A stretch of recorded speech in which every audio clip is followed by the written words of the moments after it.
Forget about where we are, let go. We're so close. If you don't know where to start, just hold on and don't run. No. Selamat sore Pak Slamet, terima kasih banyak atas kesediaan waktu dan tempat yang diberikan kepada kami hari ini. Perkenalkan, nama saya Kahla sebagai fasilitator dan Dinda Ayu sebagai fasilitator, Mas Galuh sebagai notulen, dan Nabil Fitrianti sebagai pengamat dari program studi Sarjana Gizi Fakultas Kesehatan Universitas Muhammad Hussein. Seperti yang telah kita agendakan sebelumnya, hari ini kita akan berbincang santai namun mendalam mengenai etika profesi nutrisionis. Di tengah berkembangnya tren kesehatan saat ini, peran seorang nutrisionis tentu sangat krusial dan menjaga kode etik adalah fondasi utamanya. Sebagai salah satu tokoh yang berpengalaman di bidang ini, kami sangat ingin menggali perspektif Bapak mengenai bagaimana etika ini diterapkan di lapangan, tantangan yang dihadapi hingga batasan-batasan ideal yang harus dijaga oleh seorang ahli gizi. Baik Pak Slamet, untuk memulai diskusi kita hari ini, bagaimana Bapak kabarnya, sehat Pak? Alhamdulillah sehat. Saya mulai dari pertanyaan pertama. Bagaimana batas etis seorang nutrisionis ketika memberikan edukasi gizi, tetapi kegiatan itu tersebut dibiayai oleh perusahaan makanan atau suplemen tertentu? Apakah cukup Pak dengan mengungkapkan adanya sponsor atau ada standar lain yang harus dipenuhi? Begini ya, itu kan di dalam buku pedoman etika profesi gizi itu ada yang sudah sampaikan bahwa boleh ada yang menjadi sponsor, tapi yang tidak boleh iklan itu misalnya atau yang berbahaya dengan kesehatan. Ya. Misalnya kalau kita mau mengadakan kegiatan apa gitu ya, terkait misalnya dengan kesehatan khas di lapangan, nah kalau misalnya ada dari rokok ini itu udah otomatis nggak bisa dong gitu kan. Nah terus kalau misalnya yang juga berkaitan dengan nggak boleh, nah sekarang yang jadi masalah memang ada beberapa yang bisa dilarang juga begitu ya. Ini juga saya dapati contoh yang sering saya ini kan misalnya bahwa itu etika profesi gizi ya, misalnya kayak penyedap rasa gitu ya. Nah, kita nggak mau sebutkan namanya kan kayak gitu ya. Dan ada yang boleh kok ini, tapi ini nggak boleh begitu. Nah, sekarang hati nurani kita ada di pemerintahan ya. Apakah itu nanti membahayakan juga kepada orang lain? Nah, terus yang kedua, hal-hal apalagi yang sudah kayak susu ya, kita ngasih susu itu kalau ahli gizi di rumah sakit itu mengedukasi bahwa baru lahir langsung dikasih susu botol itu langsung gimana ya, jadi terdapat gitu ya. Walaupun kita punya batasan dengan etika, tapi memang kadang-kadang terkait dengan itu ya, satu institusi juga dimana itu rendahan diatur saat ini di gizi ya profesi gitu. Saya rasa Berarti boleh ada sponsor apa tidak menyesatkan dan tidak membahayakan? ya, yang tidak bergerak maksudnya menyesatkan dan itu maksudnya tidak bertentangan dengan prinsip kegizian kita gitu ya, ilmu gizi kita. Menurut Bapak, apakah edukasi itu masih dapat dianggap objektif? Kalau yang sudah memakai itu berarti tidak objektif lah. Ya sekarang kita gini, kita belajar misalnya konsumsi sesuatu itu tidak berbahaya gitu. Nah tetapi pada kenyataannya, pada saat kita memberikan edukasi ke masyarakat, kita disponsori oleh makanan yang tidak ini kan berarti nggak ada etikanya juga gitu. Nggak etis menurut saya gitu ya. Jadi nggak jadi istilahnya apa dari kamu itu objektif juga gitu ya. itu berarti memang dia jadi ahli izin sendiri yang mengizinkan gitu. Nggak tahu di balik apa ini.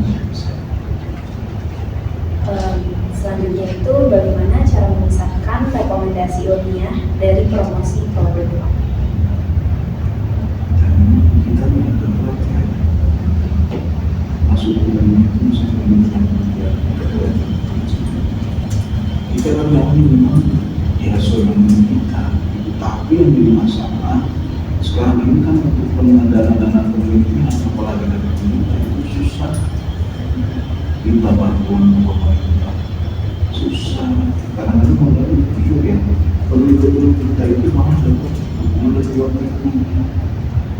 Kita benar-benar luar negeri, makanya nanti dia hak paten yang diambil sama orang kaya. Itu kenapa dari luar negeri, Pak? Karena begitu percaya, Pak? Ini bukan masalah terpercaya, di sini badannya membiayai. Lebih terjamin dari luar negeri.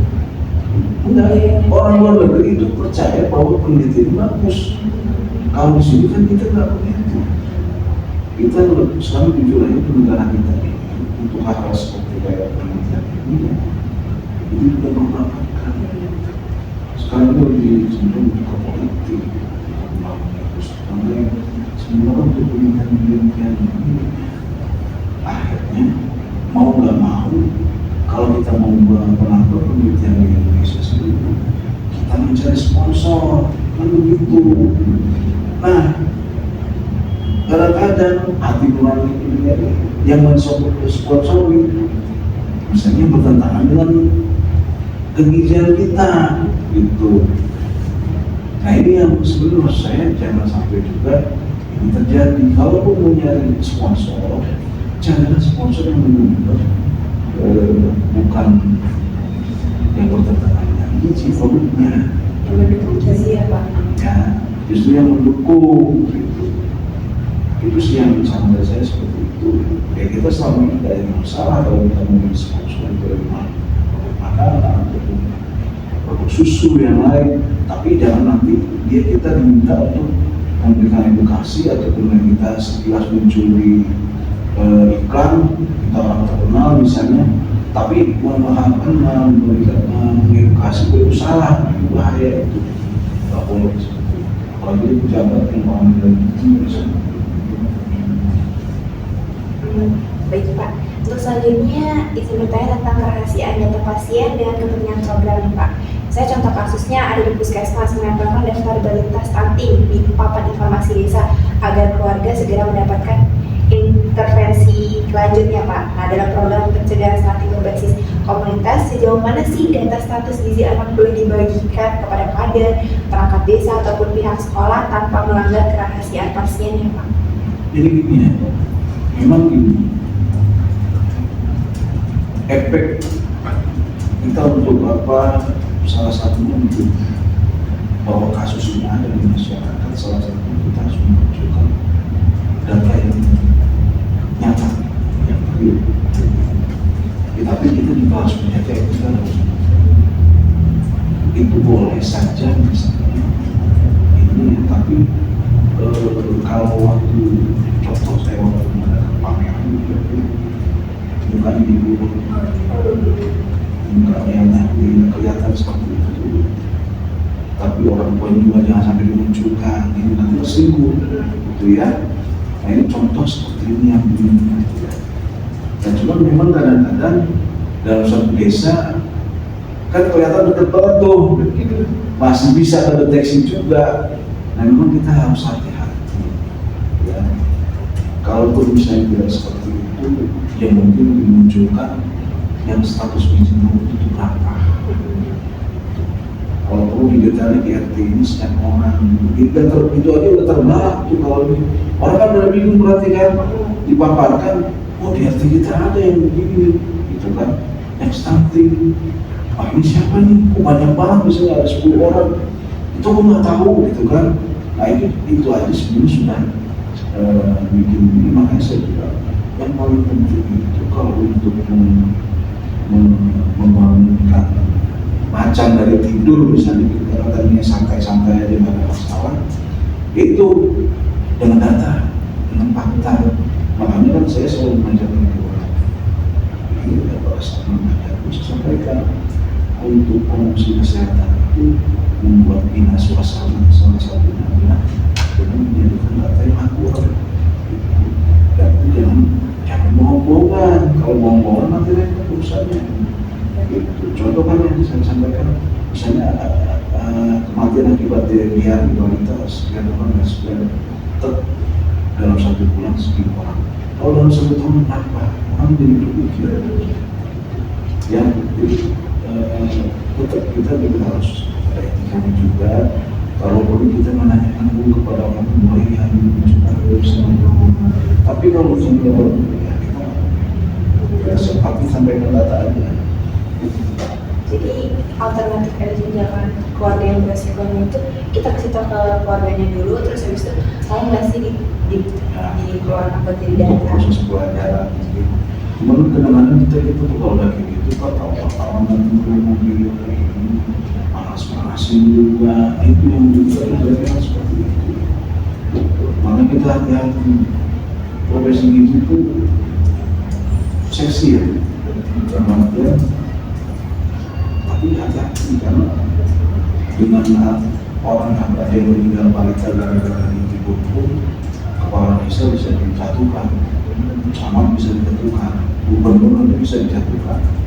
Makanya hati-hati ya, dalam bisa berita ini. Dalam beberapa kontrol juga ya Pak. Selanjutnya itu bertanya tentang otonomi orang tua dan kepentingan terkait anak. Contoh kasusnya itu orang tua ini menolak pemberian tablet tambah darah pada remaja putri karena itu percaya mitos bahwa obat tersebut itu menyebabkan infertilitas. Jika orang tua itu menolak, rekomendasi MPASI atau suplementasi seperti tablet tambah darah yang secara ilmiah diperlukan itu, kapan nutrisionis itu harus menghormati pilihan keluarga dan kapan perlu melakukan advokasi yang lebih kuat demi kepentingan anak. Sebenarnya tadi istilahnya ini orang tua mesti kemudian Iya, pemberian karena alasan mitos kalau bisa bahwa obat tersebut itu menyebabkan infertilitas. nah jadi ya, kan dalam kita menentukan perilaku itu kita nggak bisa saklek gitu ya, apalagi udah terkait dengan adat istiadat terus di Indonesia itu memang ya sebagai seorang manusia itu banyak hal dia dalam memang kita kan berbeda suku bangsa, terus bahasa juga beda, pemikiran juga beda, ada adat istiadatnya, mitos. Nah yang terkait dengan adat dan mitos dari warga dulu itu agak sulit juga. Mau gimana kan? Kita mungkin bisa dibetul sama orang kalau kita. Nah oleh karena itu di sinilah kita harus memiliki sepemahaman. Kayak bisa langsung jeblek dulu itu salah, itu tidak maksud begini, maka bisa. Jadi intimidasi. Ya itu harus dimiliki sepemahaman. Dari siapa? Kalau dalam suatu masyarakat, kalau orang tua tidak begini, kan kalau yang juga begini, mungkin dari yang akan istilah berubah sekali itu lama-lama jadi berubah memiliki sendiri. Kalau mereka yang ngomong anaknya ke bapaknya, saya misalnya menemukan informasi dari dulu, atau itu bagus kok begini, tidak akan berpikir. Beda dengan kalau kita mengasih tahu, ya, jadi nggak bisa berubah secara langsung sama. Proses itu butuh proses, jadi nggak bisa langsung bisa. Jadi pendekatannya itu secara komunikasi yang etis dan tidak secara memaksa. Ya, nah tapi memang ada beberapa juga yang dalam ruangan hidup pelaku kan boleh saja pakai paksa, tapi untuk skalanya besar. Dan itu kalau memang misalnya sangat diperlukan. Contoh yang program dulu kami kan pemerintah Pak Harto dulu itu kan sampai bawa aparat ke rumah, dan kalau ini lanceng kayaknya sama juga yang masih jatah itu jadi orang yang ini bagi dia itu sah-sah saja. oh perubahan langsung itu nggak bisa begitu.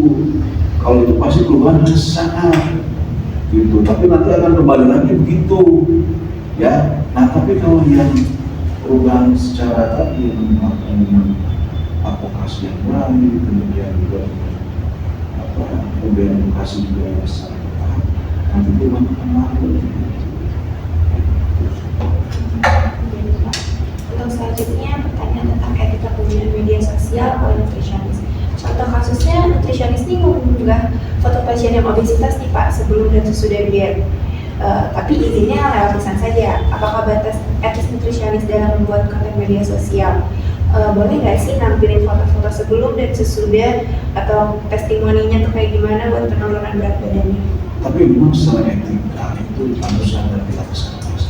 Jadi nggak boleh lisan aja. Ya, jadi teman-teman, ya namanya orang kan kalau ngomong begini tiba-tiba, apa kamu ngomong saya? Saya kan pernah begini kok, begini, gitu. Tapi kalau ada buktinya, jadi aku bisa saya minta dulu supaya kemudian hari saya katakan salah itu akan lebih baik gitu ya. Itu tergantung juga lah sesuai situasi dan kondisi. Tapi untuk memastikan keamanan itu tadi supaya safe ya ketika kita yang baik, asalkan di atas kertas. Selanjutnya itu pertanyaan tentang kehadiran distribusi ramuan gizi. Jika sumber daya terbatas itu, bagaimana nutrisionis itu menentukan prioritas intervensi, balita stunting berat, ibu hamil cake, atau remaja putri anemia? Prinsip bioetika apa yang paling relevan untuk mengambil keputusan ini? Contoh kasusnya itu seperti puskesmas itu hanya memiliki 50 paket PMT, sedangkan yang di sasarannya itu ada 120 yang beresiko. Jadi ya kita kan belajar soal prioritas dari yang paling berat, yang sangat berat dulu sehingga kemudian juga dari segi usia.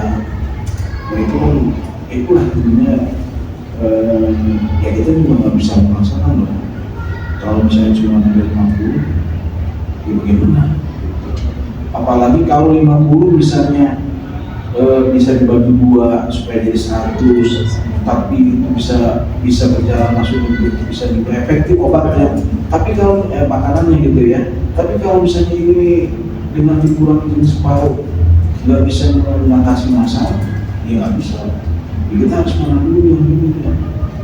Pakai skala prioritas itu, begitu pakai skala prioritas itu juga yang saya bilang jangan ada keberpihakan. Mentang-mentang dia misalnya anaknya saudaranya Pak Lurah, nah itu dia nggak bisa. Tapi skala prioritas yang benar-benar transparan gitu dengan masyarakat. Ini yang kita ambil bisa lihat ini akhirnya ini dulu ini. Nah disampaikan, saya yakin nanti masyarakat bisa menerima. Adil gitu ya Pak dalam alokasi Ya. Selanjutnya tentang kompetensi profesi dan garis kewenangan Pak. Contoh kasusnya kayak pasien diabetes dengan gagal ginjal meminta manual terapi lengkap hanya kepada nutrisionis komunitasnya. Nah, sampai kapan sih batas kewenangan nutrisionis dalam menangani pasien dengan penyakit kompleks dan kapan wajib merujuk ke dokter atau dietitian di klinisnya Pak? Jadi gini ya, kita itu kan dalam memberikan konsultasi. Ini sekarang itu kan harus punya surat izin, nggak bisa sembarangan aja. Kalau misalnya ada orang penderita diabetes, ya, cuma bicara aja ke kita, menanyakan begitu kan, boleh nggak bisa dimakan ini? Ya kita wajar lah, itu janganlah. Kemudian makan apa yang tidak diperbolehkan, kenapa nggak boleh? Itu boleh ya. Tapi kalau sudah mengarah ke pemberian diet, terus hati-hati juga, gitu ya. Nanti kalau bermasalah, ayo siapa yang dituntut pasien kena kasus, gitu. Makanya saya bilang kalau saya sudah begitu, ya kita apalagi misalnya diabetesnya parah, lebih supaya lebih perhatian dan ke rumah sakit aja. Biar dikasih edukasi juga menangani konsultasi secara teratur, kemudian juga nanti dipantau, ya kan. Nah kalau yang kita kan cuma titipkan di luar, untuk mendukung itu boleh, itu bukan yang itu silakan saja. Tapi tetap harus kita sangat kalau udah parah. Dokter atau dietitian klinis udah parah. Jadi gini, ya kita juga kan ada irisan dan profesi di mana profesi di itu yang biasa itu memang ke arah mana, kemudian juga dokternya mana. Nah kalau untuk yang bersinggungan dengan mana itu mulai, tapi kalau harus tidak dikasih obat dan sebagainya, makanan juga dari kantor biasanya dokter. Jadi berdampingan ya Pak ya dokter sama dietitian klinis. Jadi memang harus berdampingan. Kalau ini nggak bisa berjalan. Sebenarnya semuanya, apalagi dalam satu rumah sakit, kan ada farmasi, perawat, kemudian juga dokter, ada ahli gizi, dan obatnya belum benar. Yang sampai ada luar sana sebagainya, terus keasliannya, terus dokter yang maksudnya benar, sebagainya, terus makanannya bagaimana, kita terus pengawasan di mana, pengawasan di perawat juga ada, nah itu harus terus, ya, dan itu harus saling menunggu ya, kalau enggak akan tahu. Selanjutnya itu tanya tentang pengenalan Pak. Dalam praktik gizi masyarakat itu kan ada konflik antara beneficence itu memberi manfaat, autonomi itu menghormati diri keluarga, dan justice itu keadilan distribusi sumber daya. Ini sering terjadi kan di sana Pak. Bagaimana cara Bapak menilai prioritas ketiga prinsip biotika tersebut ketika keputusannya diambil pasti mengorbankan salah satunya? Saya kurang kasih apa yang Yang harus diprioritaskan ada tiga prinsip Dari prinsip beneficence, Betul. memberi manfaat. dan memberi manfaat, menghormati diri keluarga, dan keadilan distribusi sumber daya. Ya itu tadi saya bilang ya kita harus bisa cermat ya, kemudian itu yang paling besar prioritas. Apakah memberi manfaatnya yang lebih kencang atau tadi yang keluarga ya? Jadi nggak tahu ya. Keadilan distribusi Sumber daya, nah itu gimana? Apa yang akan kita jalankan? Gimana? Itu yang udah tiap case-nya dulu ya Pak ya. Ya, jadi berdasarkan kasusnya, kemudian apa yang akan dilakukan, kita harus berpikir kalau berdasarkan kita. Selanjutnya itu bagaimana organisasi profesi seperti Persagi ini berperan dalam menyelesaikan pelanggaran etika? Jujur ya, saya memang kita belum ada sih yang ada yang kasusnya. Kalau kayak yang lain seperti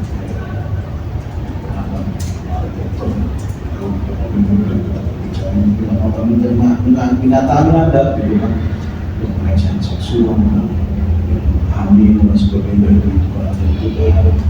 Nah, kemudian juga lagi apa tuh yang peserta gitu ya. Nah ini sebenarnya memang harus tegas. Nah saya jujur ya kalau kayak ada ini tapi tetap profesi harus memberikan pendampingan walaupun bagaimana itu kan anggotanya.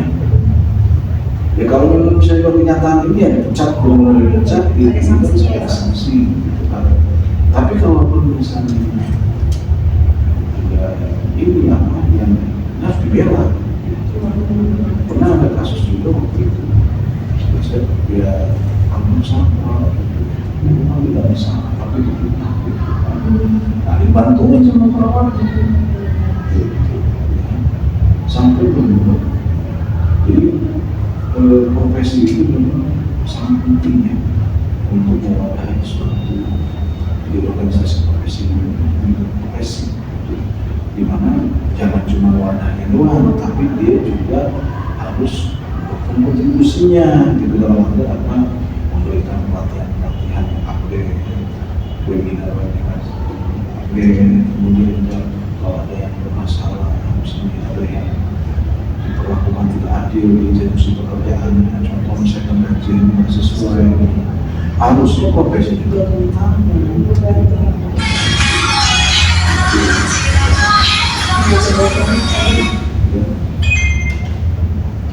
apalagi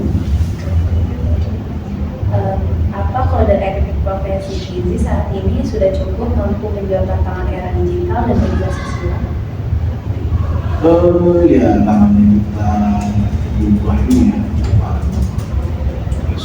kita semuanya sudah bingung ya, kita akan kerja jalankan di organisasi profesi yang seperti ini. Untuk kita menghadapi sebagai orang tua, kita menghadapi anak kita ini sekarang anak kami semua waktu segala macam gak menghargai kita, itu semuanya kan merupakan harus seperti ini.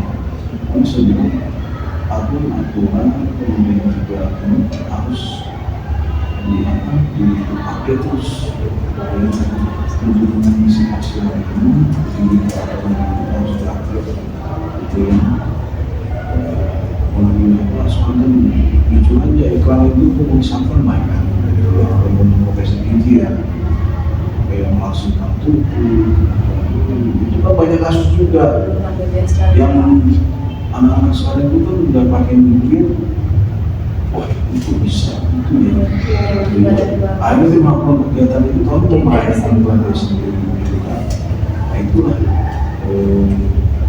kita harus pakai terus masalah ini, etika buku etika profesi ini gitu, pegangan kita terus lihat kalau itu kalau dengan masalah kita.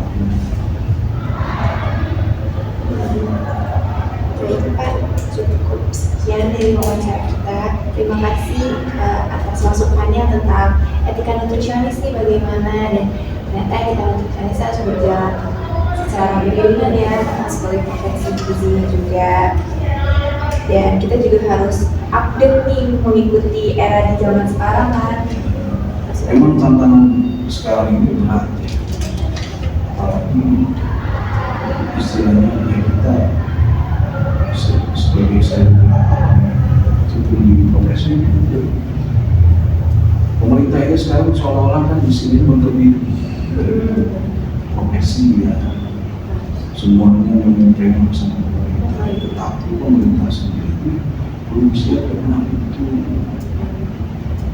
Yang belum siap dalam kenapa dia bisa membuat misalnya untuk pendidikan siapa yang harus mendapatkan profesi nggak bisa gitu. Dan dulu yang saya juga agak jujur dengan sekarang ini harusnya itu juga kemampuan semua profesi semua. Iya. Soalnya ini kan banyak orang yang juga ini akan itulah meskipun banyak kepentingan yang lain gitu, tapi kita kena masalah, tapi untuk profesi kita berupaya berjalan dengan baik, on the track lah, ya. Tapi itu adalah ini juga akan dikembalikan kami, jadi semuanya harus kita betul-betul juga bingung semuanya. Jadi kita juga bingung di profesi juga. Mau bergerak mungkin takut minta jadi bisa bersama ya kita harus bisa ini tarik dulu itu aja sih. Setidaknya kita sudah sesuai dengan kode etik kita ya Pak. Terima kasih untuk wawancara kali ini, sudah memberikan edukasi kepada kita, sudah menyempatkan waktu untuk diwawancara.